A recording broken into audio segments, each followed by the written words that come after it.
దూకింది. అప్పుడు తనతో పాటు ఆ 102 గోత్రాల వాళ్ళు కూడా ఆమెతో పాటు దూకేశారు. అలా వాసవి అమ్మవారు పవిత్ర అగ్ని నుండి శ్రీ కన్యకా పరమేశ్వరిగా ఉద్భవించి 18 చేతులతో ఆదిపరాశక్తి యొక్క అసలు రూపాన్ని ప్రదర్శించింది. పెనుగొండ శ్రీ వాసవి మాత న్యూ టెంపుల్ గురించి తెలుసుకునే ముందు ఈ టెంపుల్ ఎంతమందికి తెలుసో లైక్ అండ్ కామెంట్ చేసేయండి.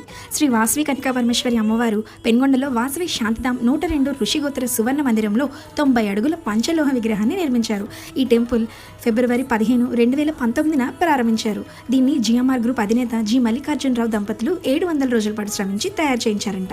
ఇందుకు 42 టన్నుల రాగి, 20 టన్నుల జింక్, 1.3 టన్నుల బ్రాస్, 600 కేజీల సిల్వర్, అలాగే 40 కేజీల బంగారం కలిపి మొత్తం 65 టన్నుల ఉన్న ఈ విగ్రహాన్ని తయారు చేయించారు.